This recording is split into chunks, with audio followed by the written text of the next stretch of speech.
Welcome to lectures and interviews about leadership for sustainability. I'm Bruce Hall. Hi, today I want to talk about collective impact, which is a set of best practices for managing multi-stakeholder collaboratives. And I want to talk about it as an application of community energy planning, which is a great way to mitigate climate change, reduce greenhouse gases, and address those concerns. So, two great tools here, collective impact and community energy planning. Why community energy planning? Because we know we have to reduce greenhouse gas emissions considerably if we're not going to warm the climate too much that things get really expensive. Why collective impact? Because we know it's really difficult to pull together all the actors that are needed to reduce greenhouse gas emissions. The community energy planning approach is pretty well proven and effective. The Department of Energy has a great site here, a guide to community energy planning, has examples from various communities around the country, including Aspen and Minneapolis. I want to focus on one community in particular, that's Arlington, Virginia. It has the goal of reducing its greenhouse gases to zero by the year 2050. And it's got a variety of strategies for doing that I'm going to get into here in a minute. But first, let's look at the energy system and give you the overview. Now, every community is different, and Arlington is very urban, just inside the Washington, D.C. Beltway. You can see that most of its emissions are associated with energy that goes into the buildings, which are the orangish colors on the right, and the rest of it, or the biggest next proportion, is transportation, which are the greenish ones off on the left. So it makes sense that a major emphasis of Arlington's community energy plan is to make buildings more efficient. All kinds of ways to do that, including retrofitting old buildings, incentivizing new buildings so that they're green and LEED certified, having a home choice program that helps people build and maintain green programs. And another important way is that to decarbonize the energy supply, because if you can decarbonize the electricity that's going into those buildings, then you're reducing the greenhouse gases associated with those buildings, as well as everything else that the energy system and electric system is supplying. Obviously, the transportation system is critical here in a commuter-oriented community like Arlington. So anything we can do to get people into electric vehicles or have them walk or ride a bike or a metro, a mass transit, and Arlington has a great effort there. And then certainly the community can lead by example. That is, Arlington itself has facilities and a fleet of cars, and it can electrify and reduce emissions in its own fleet. And then finally, we need to change behaviors of people. We need to incentivize them somehow to compete with each other to have the least amount of emissions. Green games or whatever, an app that you can compete with your friends, and whoever has the most emissions has to buy beer that week. Various strategies to get people engaged and incentivize them to participate in reducing the community's greenhouse gas emissions. But now for the bigger story, which is how we organize this, and that's collective impact and the main purpose of this module. This is a classic leadership challenge, a multi-stakeholder collaborative. Stakeholders from business have to collaborate with people from government, from civil society.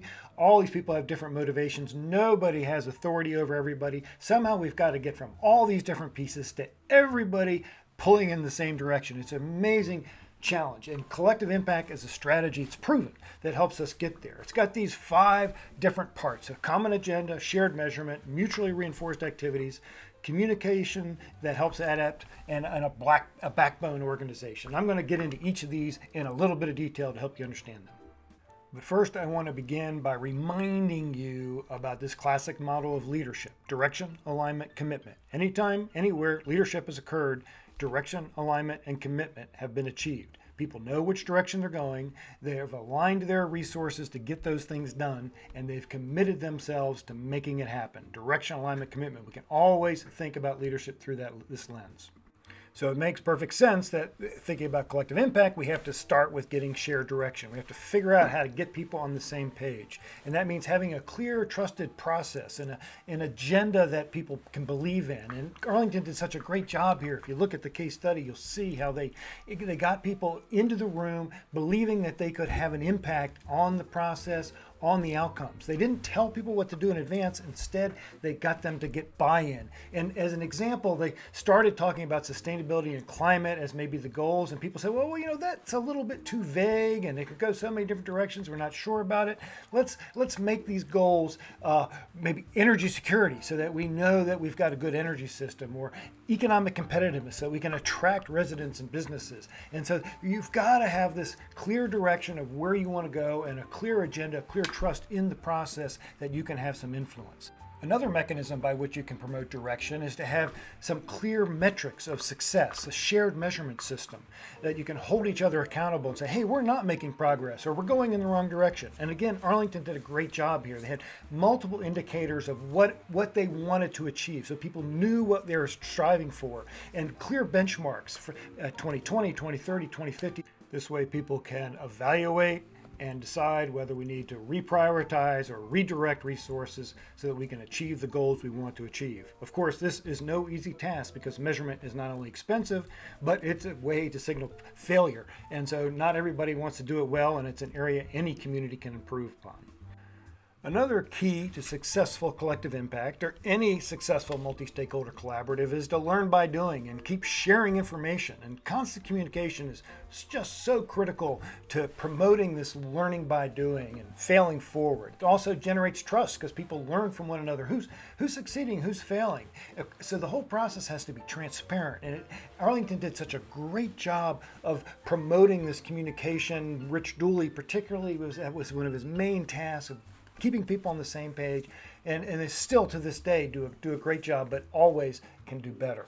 So we've got everybody going the same direction. We know how we're measuring success. We're communicating that success and failure. Now we've got to make sure we align activities. This is key because everybody's got to be pulling and on the oars going the same direction if we're going to have this achieved. And if there are tasks left undone, the activity, the overall collective impact will fail. And there may be some tasks that are really risky and somebody doesn't want to do them because their risk-reward ratio is not right. Or maybe they're mundane. They're not getting credit for it. So we have to make sure that not everybody's going for the glamour task, and especially when stakeholders are across different sectors, they got different motivations and different capacities. So we have to be very careful to align people's capacities with the tasks that we're asking them to do, and then give credit for when credit is deserved, but recognize that sometimes, especially in the NGO world, people are competing, as in the business world. They're competing to do the same task. And so to have collective impact, we have to have people do all the tasks, not everybody do the same task. And so aligning these activities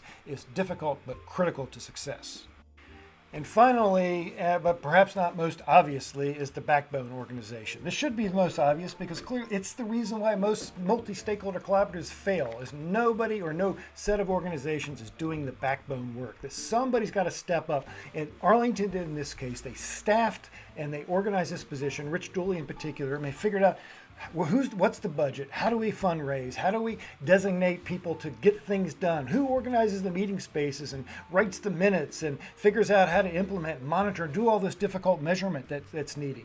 Who's going to create the safe holding space, which Arlington did? They created this space where people felt like they could come in, they could speak their minds, they'd be heard, and that there wasn't an agenda that was already set, that they could have some influence over. That requires a lot of capacity, a lot of leadership, a lot of social capital that is somebody's got to offer to create this holding space. And Arlington did this both in creating the holding space and in managing the tasks that are required to get the work done. So collective impact is this collection of best practices that enable multi-stakeholder collaboratives to succeed. And you can find out lots of information online about best practices, about consultancies that will help you do it, and toolboxes that will guide you.